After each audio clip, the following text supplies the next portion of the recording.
Good afternoon, everyone, and thank you so much for joining us today for what I hope will be a very informative and interesting discussion on Article 6. Now, Article 6 promises a way for countries to invest in climate actions in other countries and increase global climate ambition to achieve the long term goals of the Paris Agreement. The upcoming COP29 is integral in finalizing Article 6 as we approach a deadline for the submission of new NDCs in February 2025. However, clear, inclusive, and transparent accounting rules and regulations are needed to make sure that the principles that guide the implementation of the Paris Agreement is respected. Um, it is therefore my pleasure to introduce our four distinguished speakers who are established experts in this field. Ms. Beatriz Ganziera, Senior Policy Advisor for the Nature Conservancy. Mr. Yijun Mok, Global Partnership Senior Manager of the National Climate Change Secretariat Strategy Group of the Prime Minister's Office of Singapore. Mr. Albert Magalang, Chief of Climate Change Service of the Philippine Department of Environment and Natural Resources, and Mr. Virender Dugal, Principal Climate Change Specialist of the Asian Development Bank. So I'd like to turn first to Beatriz, who among her long list of accomplishments is a co-author of the Nature Conservancy's Article 6 explainer, which is personally very helpful for me in researching and studying on this topic. So I think you would be the best person to give us a brief overview of the Article 6 agenda for COP29, as well as updates from COP28 and the recent standards adopted by the Article 6.4 supervisory body and the role of nature in Article 6. So I'll turn the mic over to you, Bea. Thank you so much. Just to check, can you hear me okay? Yes, I can hear you.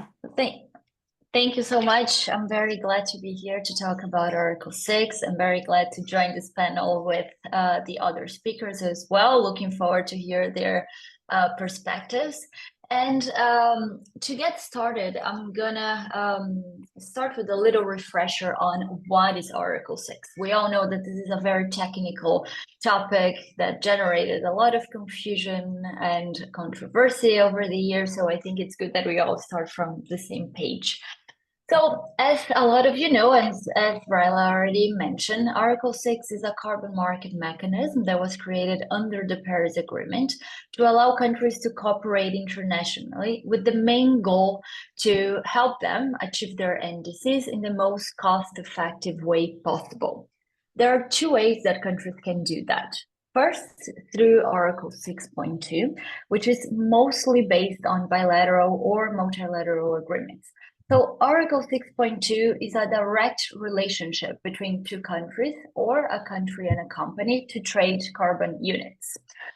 Because it's a direct relationship, there's a lot of flexibility that our Article 6.2 provides to the parties, to the buyer and the seller. And it may include also links with the private sector and regulated market. And we've been seeing from countries that are already implementing Article 6 that they are using these links. Second, you have Article 6.4, which has a different approach. So different than 6.2 that is based on a direct relationship, Article 6.2 has a central UN body that oversees the mechanism. So that body is called supervisory body, and it will approve methodologies, we will register projects, we will manage the registry, it will do everything for Article 6.4 to work. And as a lot of you also know, this is very similar. In fact, it's an evolution of what we have under the Kyoto Protocol with the Clean Development Mechanism.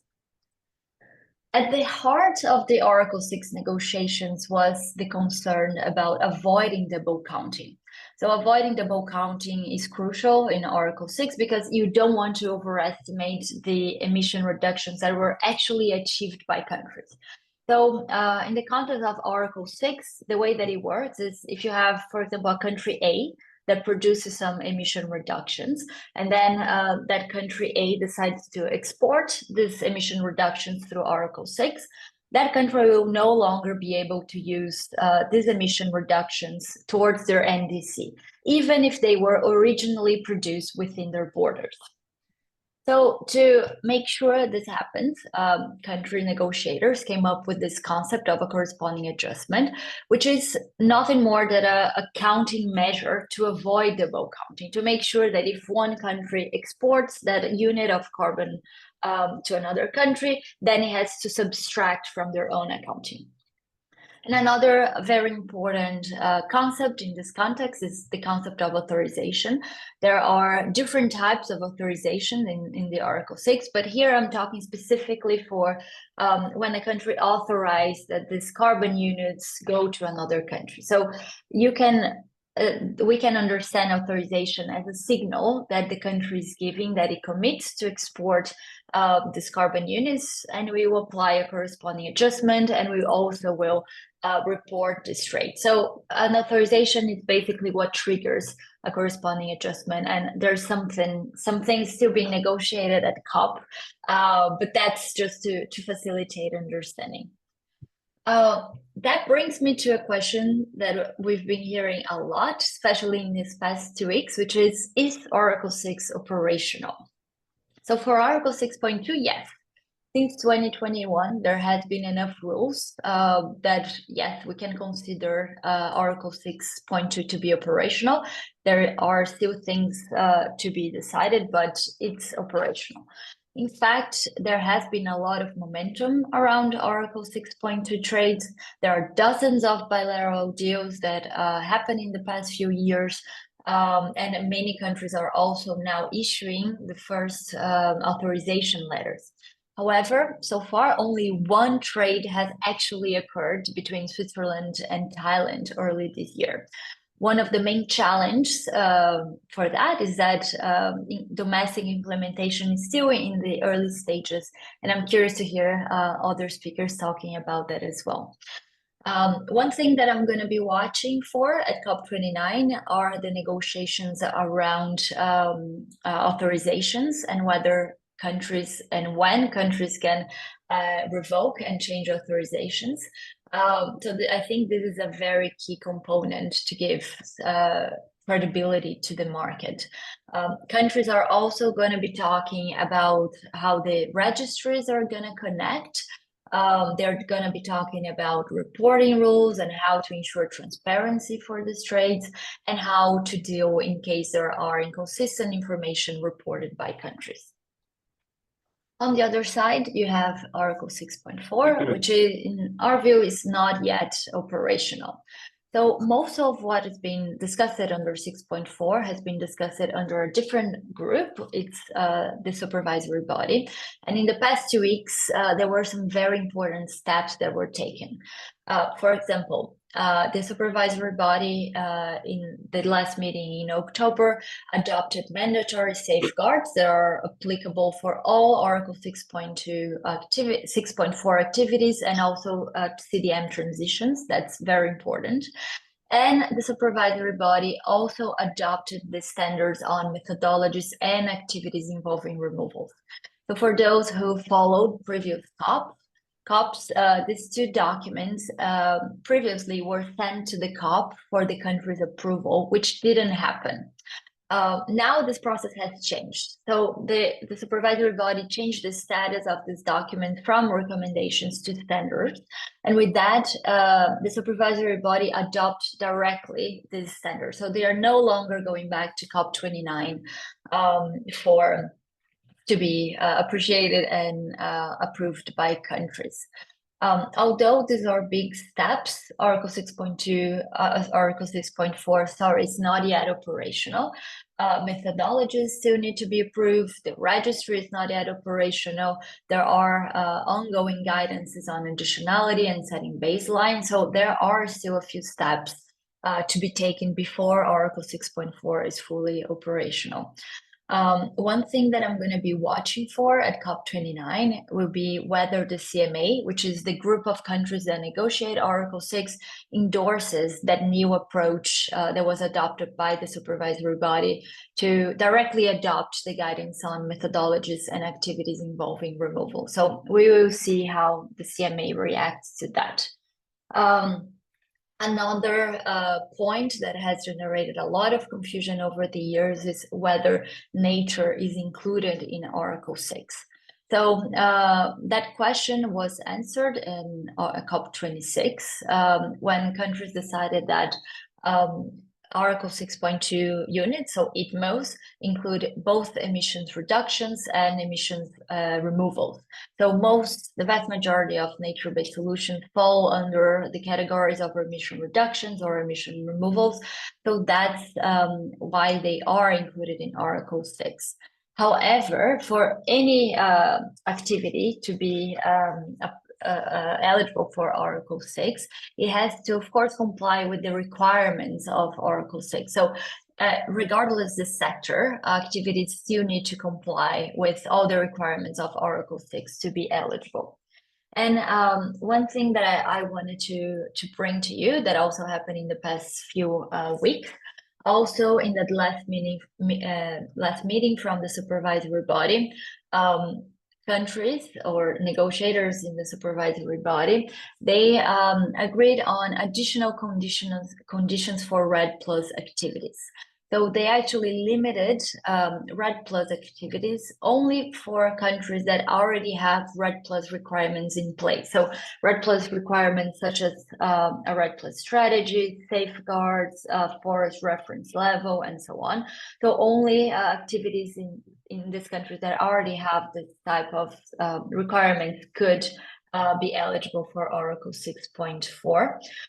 In our view, or my personal view, I think that's a good thing. It ensures better coordination between projects and jurisdictional approaches, and also helps avoid double counting. But at the same time, it still leaves Article 6.4 open for finance from 6.4. So I think that measure, that decision from the supervisory body brought some clarity that REDD+ is eligible for Article 6.4 and under what conditions. I think one thing to make it clear is that the supervisory body never really mentioned that they were not eligible, but there was a lot of confusion. So I think that just brings clarity for a broad audience.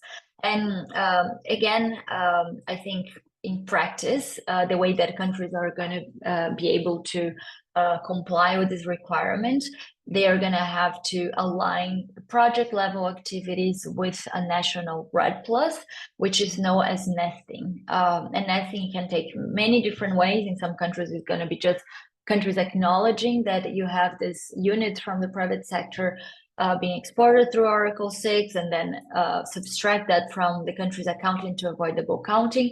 In some other ways, it can be a system, more complex. So we will see how countries deal with that. But with that, I finish my presentation and looking forward for the discussion. Thank you. Thank you so much, Bia, for that comprehensive discussion and background on Article 6, and for getting us up to speed on the discussions for COP29. So now I'd like to turn to Yijun for a state party perspective on the importance of Article 6 for countries in implementing their obligations. I know for Singapore, as an alternative energy disadvantaged country, Article 6 will definitely be playing a big role in implementing their NDC. So it would be very interesting to hear from you on what the challenges and barriers are in this regard, and what are Singapore's priorities for COP29. Over to you, Yijun. Thanks very much, Ryla. Would you be able to help me share the slide deck that I sent across? Thanks. And good afternoon, and good morning, and good evening, everyone, depending on when you're dialing in from.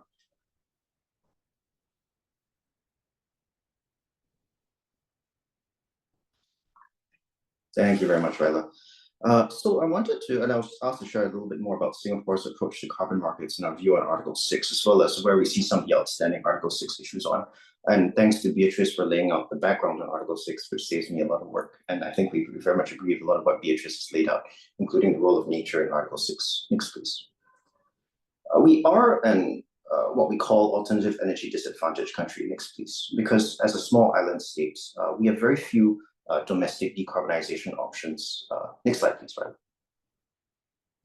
Wind, for example, is not a viable alternative energy for us. We don't have tidal potential. We don't have hydro potential. Our small size constrains the safe deployment of nuclear energy.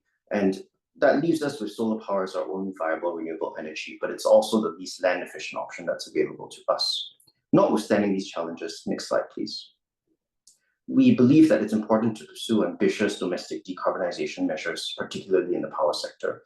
So we are working towards deploying at least 2 gigawatt peak of solar by 2030, in addition to employing battery storage solutions. Previously, we had targeted to import 4 gigawatts of low carbon energy from Southeast Asia by 2035.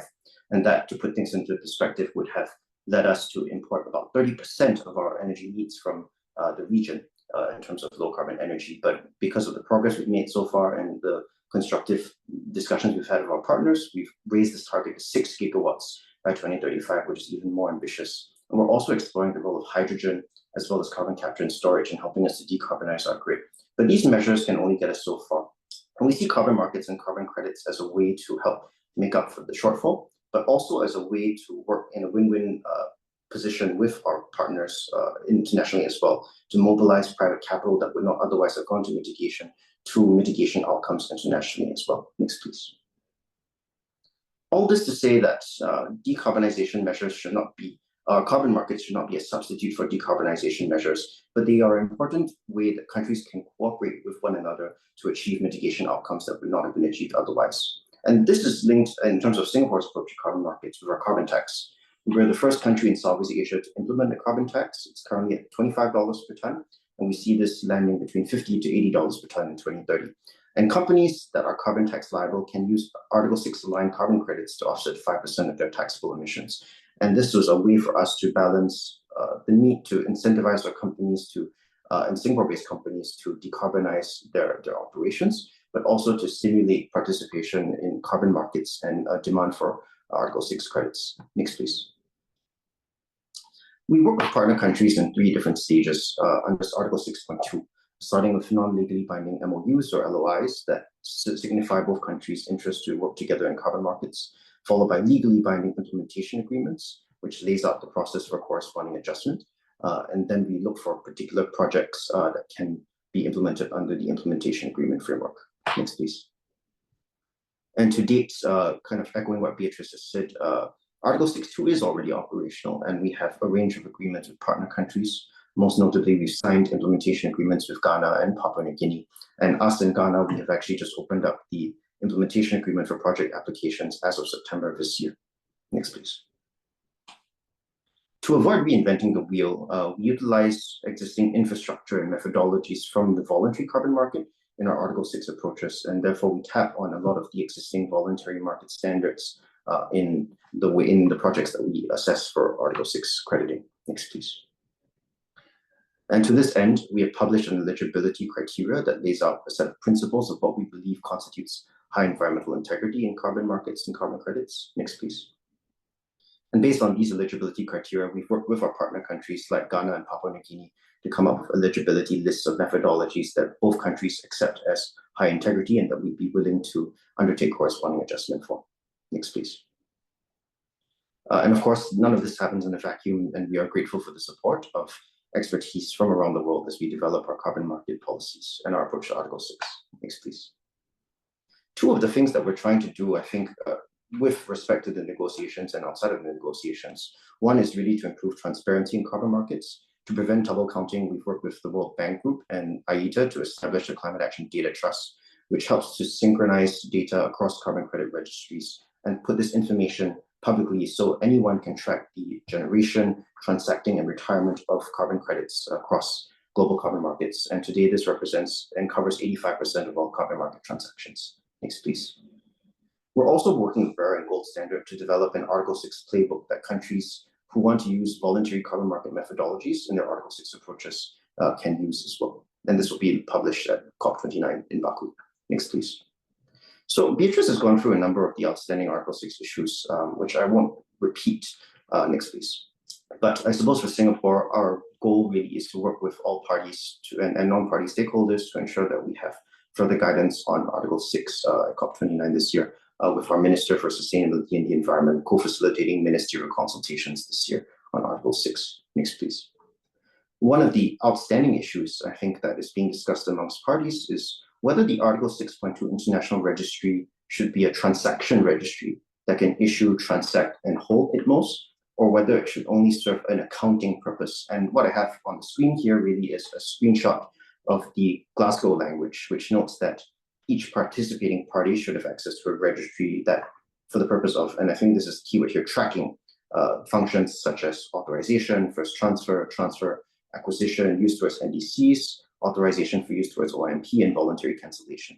But it also says that the Secretariat shall implement an international registry for participating parties that do not have access to a registry.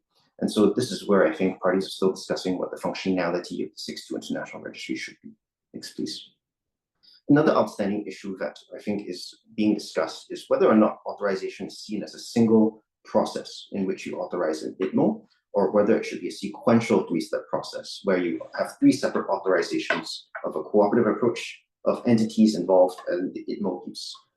And where we are in the room, I think parties are discussing, can there be flexibility to accept both approaches of authorization? And if so, what kinds of upfront information is required to be reported by parties, and at which junctures to facilitate both approaches and both understandings as well? Next, please. So that's just a brief overview of, I think, two of the key issues that are outstanding, and happy to take further questions as well. Thanks. Back to you, Riley. Thank you so much. That was definitely interesting to hear Singapore's circumstances and strategies as we move toward the second implementation period of the Paris Agreement. So along the same line, I'd like to turn now to Albert as the Asia Pacific representative to the DNA Forum under the CDM. We'd like to hear how you think Article 6 mechanisms can impact the region, and are there best practices and lessons we can learn from the implementation of the CDM? I also know that Philippines has recently signed an MOU with Singapore to collaborate on Article 6 carbon credits. So perhaps you can share with us what role Article 6 mechanisms will play in the Philippines' upcoming NDC, and what are your priorities for COP29 in relation to these topics? Yes, thank you so much, Attorney Ryla, for that kind introduction.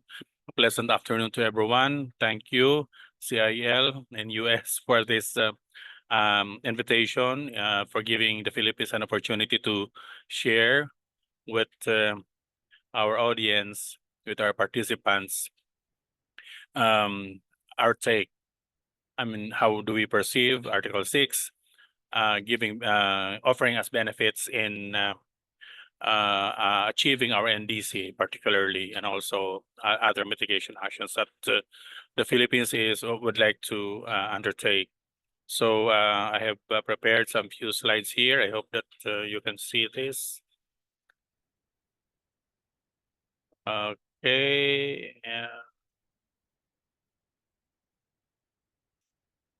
Okay. So as mentioned by Attorney Rai a while ago, I'll be discussing about the importance of Article 6 mechanisms for the Philippines, and also some needs and challenges that the Philippines would need in order to fully operationalize Article 6, priorities for COP29, and some lessons gained in the implementation of the previous mechanism, such as the Kyoto mechanism, otherwise known as the CDM. So, to start with the importance of Article 6 for the Philippines, I think Bey has already mentioned some of the points here. Like we're looking at Article 6 enabling the Philippines to transfer carbon credits earned from the avoidance or reduction of greenhouse gas emissions to help one or more countries meet climate targets. In particular, Article 6.2 would create the basis for trading emissions reductions, or ITMO, through the use of ITMOs across countries. Article 6.4, on the other hand, is expected to be similar to CDM under the Kyoto Protocol that would establish a mechanism for trading emission reductions between countries, of course, under the supervision of the COP and the CMA. And Article 6.8, which is also important to the Philippines, would recognize non-market approaches that will promote mitigation, adaptation, and also introduce cooperation through the means of implementation where no trading of emission reduction is involved. And on the next slide, further, Article 6 would also allow the Philippines to voluntarily cooperate with each other to achieve emission reduction targets as we have set in our NDC. And also we consider Article 6 as an international cooperative approach that can attract both public and private finance, particularly the transfer of carbon credits earned from emissions reduction and avoidance. Of course, we can agree that Article 6 could also provide additional funding for climate action for the host countries of hosting mitigation activities. Okay, that just to show you some, a diagram that I have called out from the Philippine NDC implementation plan. The Philippines has a target of 75% below BAU, 75% in waste reduction and avoidance as part of their as included in its NDC. And we're looking at, if we have just to implement the identified policies and measures that we have submitted as part of our NDC, could only give us halfway to the targeted 75%. So we need other future, innovative finance or further support in the form of, in fact, market mechanism is being identified as one of those innovative that can give us innovative finance and even some the incentives for the private sector. So the role of Article 6 has been identified in the achievement of our NDC. Okay, at the moment, the Asian Development Bank is also helping us in a phased approach wherein we would like to that would allow alignment with the evolving requirements of Article 6 and also alignment with updated NDC targets. So we have this undertaking with ADB until COP30 beyond 2025, wherein we would like to also work on economic modeling and also diagnostic analysis of gaps and filtering solutions for the Philippines. Also, the phase 1 would involve the development of blueprints for each aspect of the carbon market, development of the registry, and also drafting bilateral agreements. In addition to the bilateral agreements that we have with the government of Singapore. Phase 2 would engage the stakeholder in the finalization of these blueprints for each aspect of the carbon market, and also engage the other sectors like especially the government agencies, private sector representatives, and development partners in the process of consensus building. And phase 3, of course, will be an implementation. Okay, we're also looking at this government to government Article 6 framework that will also enable an implementation of Article 6. In fact, we would be having this kind of framework together with Singapore on how to come up with legally binding implementation agreement after we have already signed the MOU. And then later on, we'll also, with the participation of the non-government entities, will have this legally binding project as well, legally binding project contracts under the implementation agreement framework.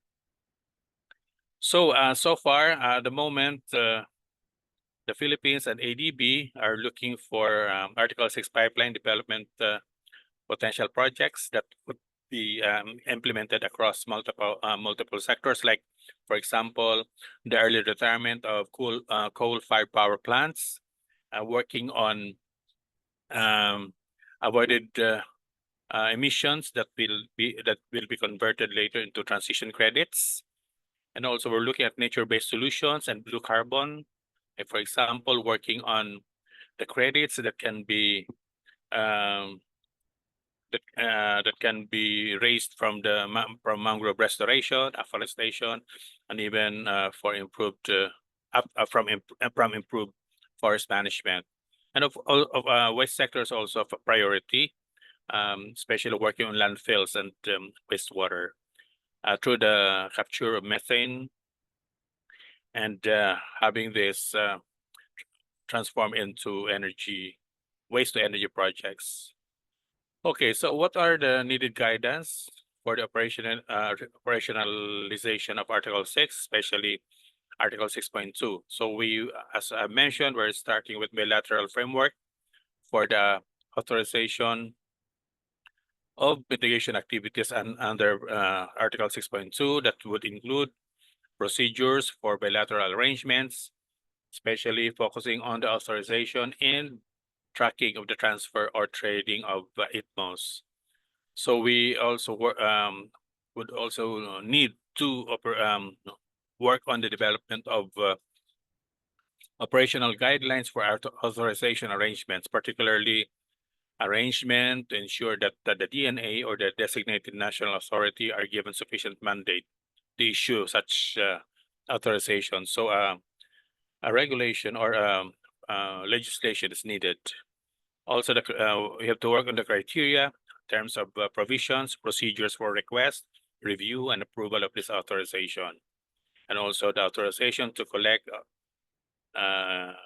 collection of structures and procedures for collection of authorization fees, and also lastly on the related mandates on managing the ITMO's tracking arrangements such as functional requirements and operational procedures of a registry. Okay, looking back to the experience that we had in the operationalization of the Kyoto mechanisms such as the CDM, there was really the need to ensure environmental integrity of project activities. So that would also there's also the need for real greenhouse gas emission reductions in some projects that were implemented, and also there something like it has to do something with the sustainable development benefits, which DNAs should work on effective monitoring of, especially of registered CDM projects, and ensure that these projects would have contribution to sustainable development. Public participation is very important in the development and implementation of CDM projects, and even the strengthening of intergovernmental collaboration and private sector partnership on investment promotion. And also, as a lesson, one of the lessons learned from CDM is that there should be a mapping of greenhouse gas emission reduction potential, and also to expand the portfolio of CDM project activities.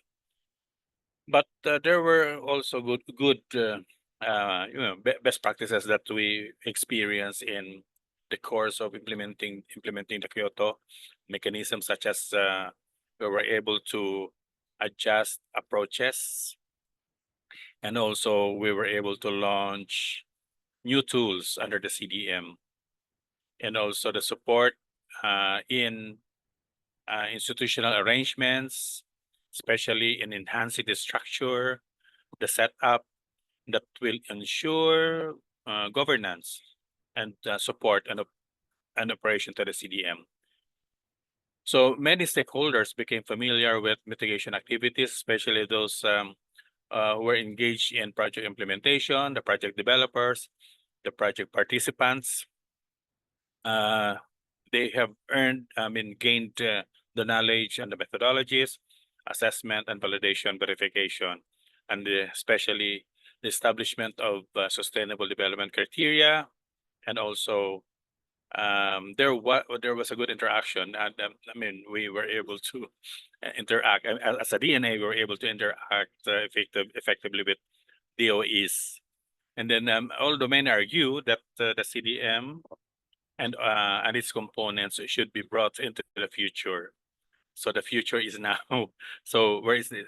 We have to look at also the contribution or the good elements or the tools and infrastructure of the well-established CDM that would also inspire the new mechanism or the Article 6 mechanism or support the Article 6 implementation without the need of so-called reinventing the wheel.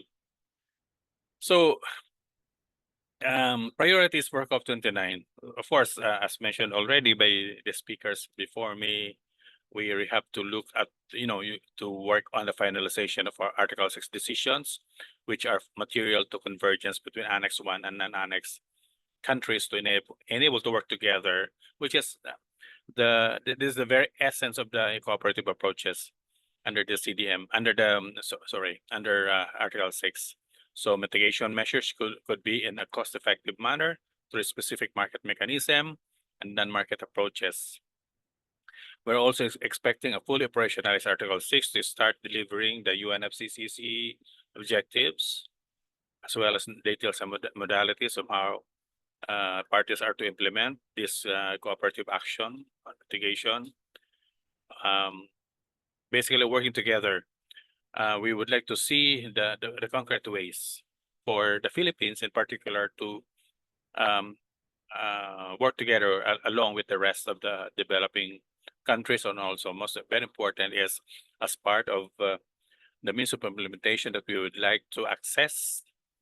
This is the how to obtain access to non-greenhouse gas technologies, capacity development, and financial resources. So there's we have some optimism for reaching a positive outcome in Baku. That is, we would like to have those, as we all know, some complex administrative issues were already delegated to the Secretariat, and technical workshop were already undertaken in order to improve understanding of the technical complex matters. And also there are some priorities for the market mechanism which we will be pushing during at the negotiations in Baku, like for example to finish the work on the decisions pertaining to reporting, sequencing, and timing of authorization, and even to look at inconsistencies and the last chance for revocations, if this will fly during the negotiations at COP29. Some clarity on the first transfer. Would this involve party or a group of parties? And even to work on the kind of registry, the setup, will it be a UN-led or private sector driven kind of registry? And lastly, the introduction of new options, and to work on unbracketing the brackets that we had in the last COP, and also if it's possible to improve the key decisions, or even on to work on the modalities, procedures, and even for guidance, then we would have to have new brackets in order to to enhance the procedure.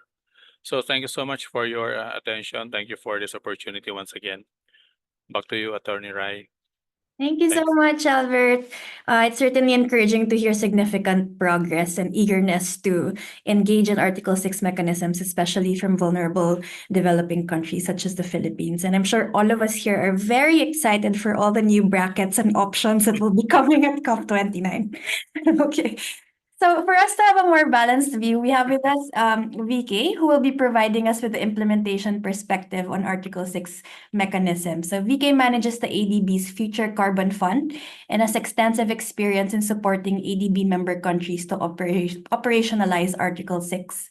So perhaps you can share with us some best practices and effective strategies that you've seen and experienced in implementing international carbon markets, and give some advice on how to ensure transparency and accountability for the Article 6 mechanisms. Okay, thank you very much and for inviting me and for organizing such a wonderful conversation among various stakeholders.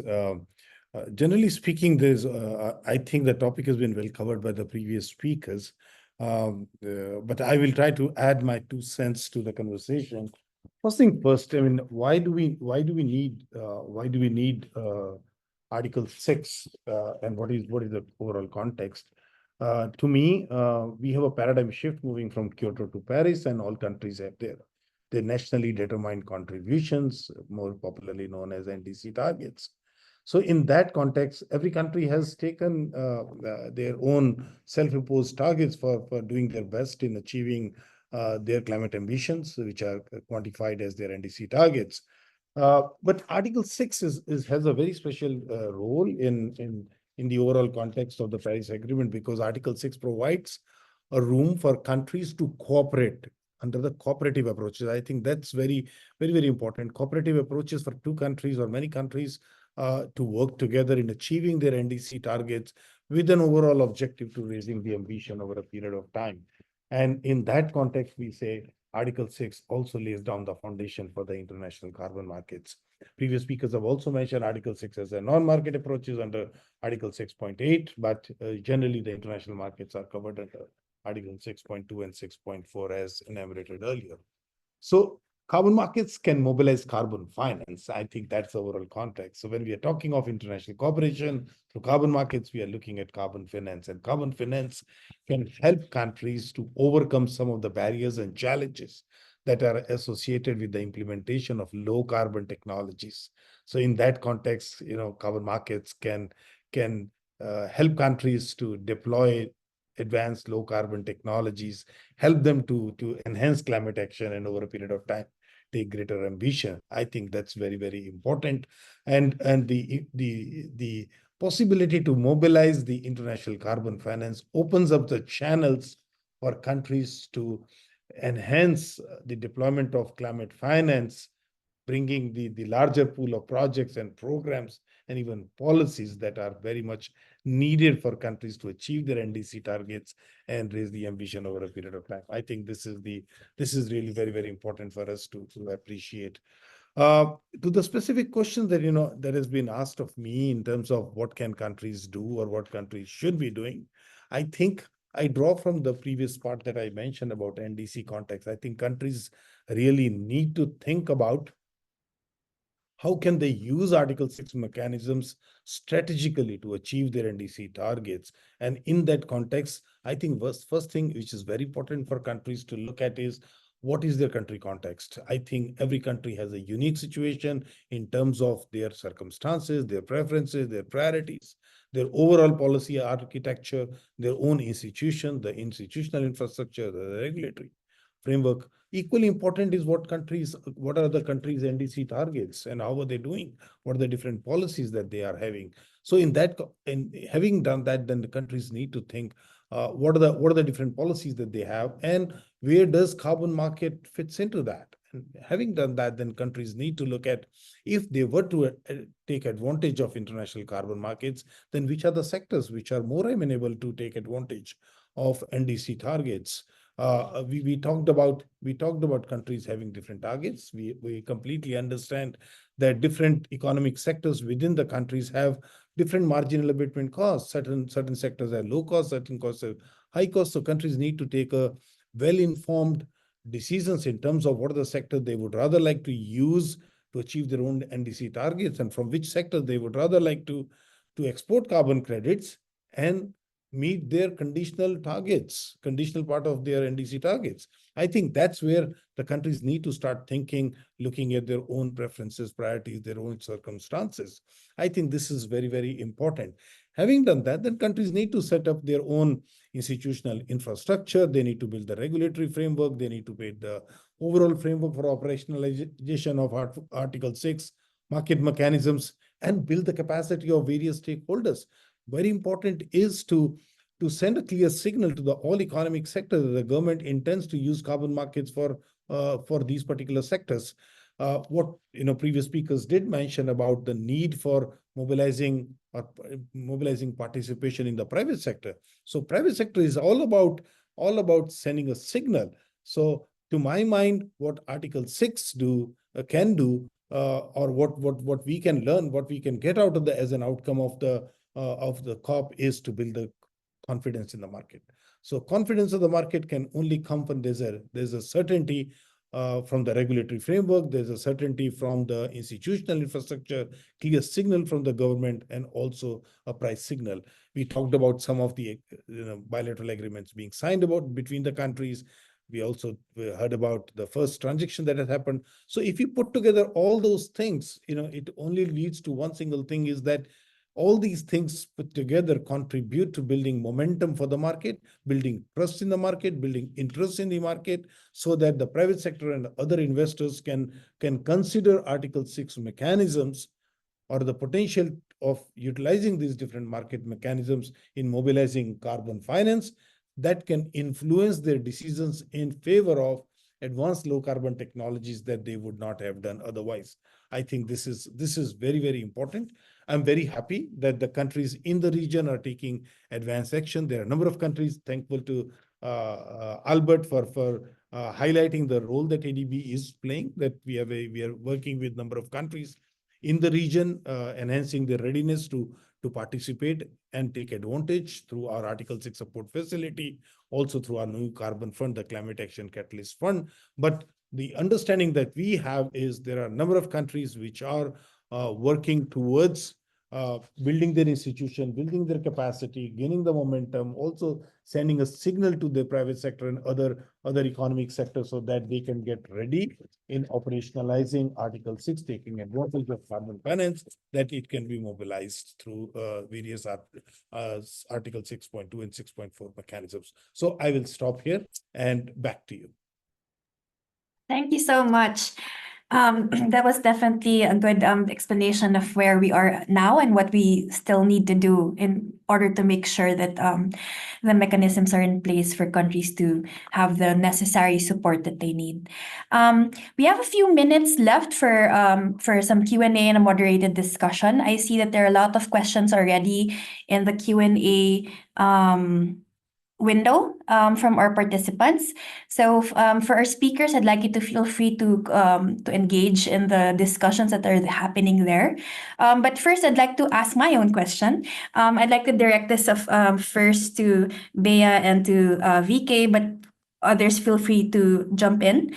So you mentioned that there are some level of risk and uncertainty in implementing the Article 6 mechanism. So I'd like to sort of ask you, how we can improve the predictability of carbon trading and ensure that countries are able to meet their NDC targets, both the host country and the implementing country, and how much should countries rely on Article 6 mechanisms in their NDC targets, since they are in the process of finalizing these submissions? VK, I think you're on mute. Okay, thanks for pointing out that question at me. I think one thing which I would like to clarify here, carbon markets is not an end by itself. I think we should be very clear about it.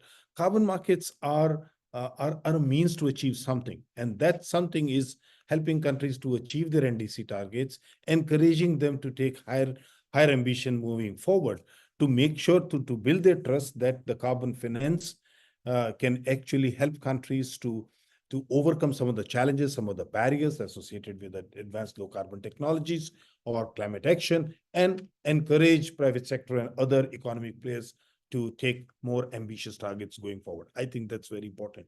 So what are the challenges? What are the risks? I mean, there are a number of challenges, number of risks, but most important thing is the avoidance of double counting. That's very, very fundamental, that we are operating in the Paris Agreement in the era where there is a clear guidance that the carbon credits, when they are exported, should not be counted by the country where the credits came up from.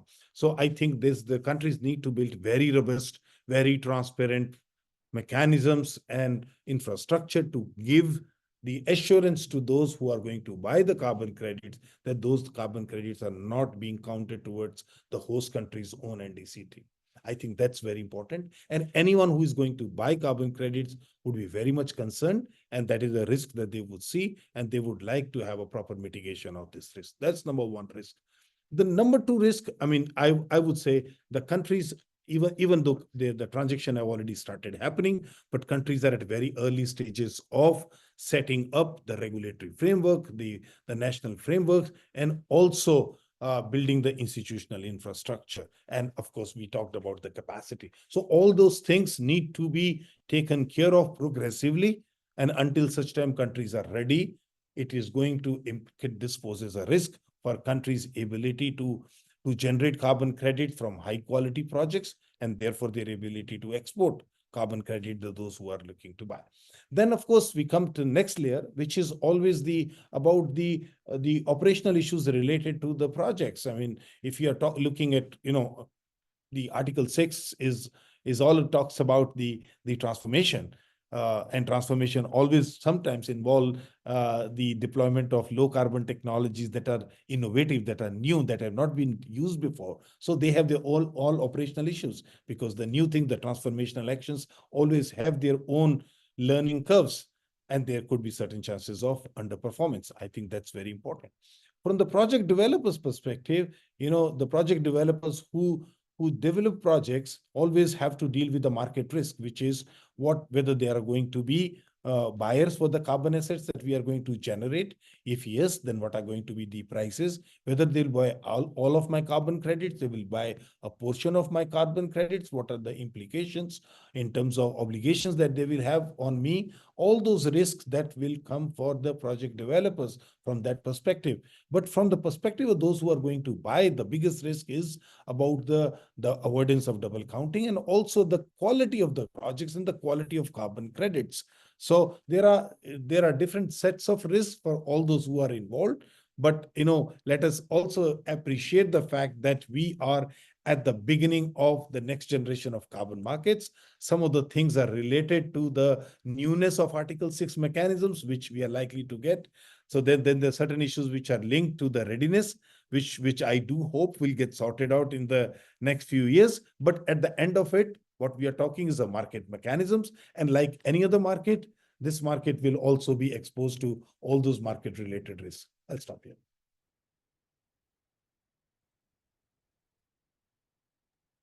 Bea, would you like to add?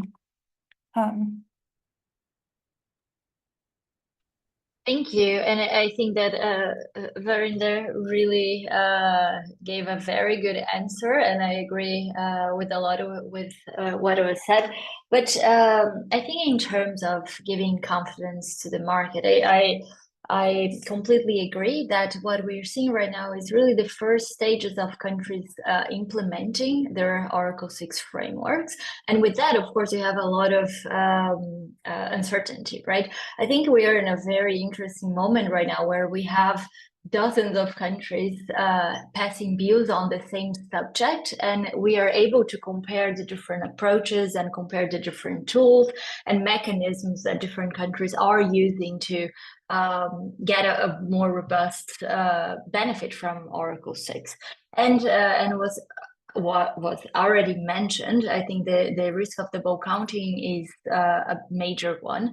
I think there is another one that is worth mentioning. There is the risk of overselling, because I think that's in the core of the discussions around when and if authorization could be revoked. So under the Kyoto Protocol in the past, only developed countries had binding targets. So for developing countries under the CDM, they could export these carbon units without really worrying about having to adjust their own accounting. So basically under the CDM, double counting was not even an issue. Now, under the Paris Agreement, all countries committed to reducing emissions, which are expressed through the NDCs. So that's why double counting is an issue under the Paris Agreement. And of course, if a country exports emissions to another country, that country can no longer use these emissions to counter their own NDC. So there is a big risk there, or there's a big uncertainty that if you are exporting these units now, you don't really know where you're going to be in 2030 when your NDC target is set to. So there is a risk that if a country sells too many units, or if the units are sold in a price that is below what it would take for the country to engage in additional mitigation to achieve their targets, it could create a risk of overselling. And in the negotiations right now, what we've been seeing is that for a group of countries, knowing exactly when a unit is transferred is very important, because of course then you can make your Article 6 strategy around that. You know for sure that you have or you don't that carbon unit. But of course, for another group of countries, they might want more flexibility on this decision. So, for example, a country might want to have flexibility to decide to take back some units if they fall short of meeting their NDCs in the future. So these are some of the visions that we are seeing right now. I think one of the options on the table is allowing revocation and changes only in special situations, like in case of human rights abuses or in case of fraud. So I think that could be a good way in the middle. But I think in terms of negotiations, that's an important deal. And then when you talk in terms of implementation, what countries are actually doing, I think that's very important, because how each country establishes their authorization process is going to influence that that point as well. And we've been seeing many countries using different types of tools. Some of them are based on strategies around pricing, so only sell credits that would be more expensive to be implemented domestically, so that could open a door for international finance. Some other strategies based on limiting the quantity of credit, so for example, establishing a cap or establishing a buffer pool to limit a percentage of credits to stay in the country if the country needs to rely on them later to closer to 2030 when it's about to limit the NDC. And another in terms of what sectors and activities could be eligible for Article 6. So as it was mentioned before, some countries are only enabling credits from their conditional targets. Some countries are selecting some sectors from outside of their NDC. So there's really a variety of approaches that we've been seeing countries applying right now. So I think I agree with which was said before. I think all of that comes to having the first thing and most important is to have a strong NDC, a strong long-term climate action plan, and understanding the role of markets in the long term within the country. I think that's the most important thing. That of course relates to avoiding double counting, and then we will see how these different strategies and tools play in practice as trade starts to scale off. Thank you. Thank you so much. I'm quite worried with the time because we're about to go over time. With the speakers need to leave, or are we able to perhaps touch on a couple of more questions? Completely up to you if you are able to stay for a few more minutes. I can stay for a few more. Oh, that's great. Thank you so much. So I think I'd like to touch on a few of the questions that we got from the participants. This is directed mostly to Yijun and to Albert. So what is the role of REDD+ and nature-based solutions in your country's Article 6.2 plans? And how has been your experience in setting up the necessary institutional arrangements to set up a trade? Like how long does it take? What are the necessary preparations needed in order to set this up? Yes, if I may provide my answers. I mean, responses to the first question on REDD+. Yeah. there's the possibility to work on Red Plus, as mentioned by Bea, if the procedure could adjust or could also make use of the guidance or the RMPs of Article 6, then it would be fine. So, but of course, it will be a bilateral decision. I mean, it will be a decision between two parties. Like for example, in our case with Singapore, if we're going to to explore the possibility of having the Red Plus as part of as an eligible project under Article 6, because we have already the Article 5 on Red Plus, and I guess we can also make the necessary adjustment through bilateral discussion and come up with a decision. And of course, we're interested, as I mentioned, we are really interested to include other nature-based solutions like blue carbon in particular, through mangrove restoration, and also improve forest management as one of those potential projects or sectors that could be included in the Article 6 pipeline. But of course, what is the beauty behind this, because we're only having a a bilateral arrangement, which is more simple than the multilateral system wherein you have to engage all parties. So we really appreciate to work on Article 6.2 and also to improve on the possible guidance that we can also make use of. And I hope G1 can also provide the other No, response. thanks, Albert. I really agree with what you said as well, and I'll keep this very brief because I also need to jump off for another meeting. But just to say that I think for Singapore, we see ourselves as sector and project type agnostic. And what is most important to us really is that any project that we undertake is rooted in the best available climate science. So I think we have said publicly before that we are willing to accept RID Plus projects under our implementation agreements, but these have to be jurisdictional and nested. And that means making sure that there's a very clear baseline upon which that we're measuring the emissions reductions from such a project itself.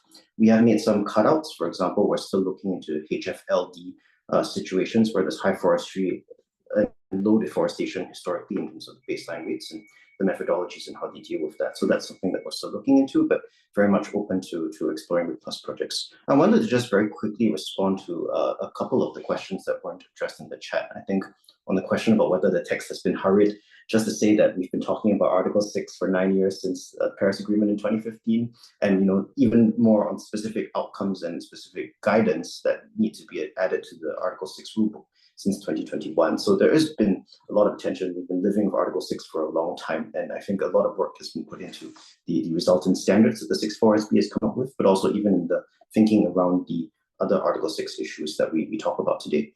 The other point I think is really about the role of Article 5 and Article 6. I think what we're also seeing is, that there are a lot of lessons to be learned from Article 5, but Article 5.2 and Article 6.2 are still different instruments. For example, Article 6.2 requires ITMOs to have to represent post-2021 emissions reductions or removals, and that's not something that is currently in the 5.2 guidance. There are also differences in the way that reporting is done on 5.2 and 6.2. So, for example, there are very clear reporting steps that have to be undertaken under Article 6.2, including the submission of initial reports, your annual information, including whether that's annexed to your PTR, your regular information. So I think there are important lessons to be learned, but there are some differences between the two of them. But again, I think everyone's still learning by doing and moving forward to see how we can better incorporate RID Plus approaches into Article 6. Thanks. Thank you so much. And I guess just to add, from all our speakers, one or two words on your wish for COP29 as we go towards COP29 in a few weeks. Can we start with Bea? Yeah, so going on, Albert mentioned before, less brackets. And of course, I think it would be good to have that sorted out and both mechanisms closer to operation already. Thank you so much. Albert?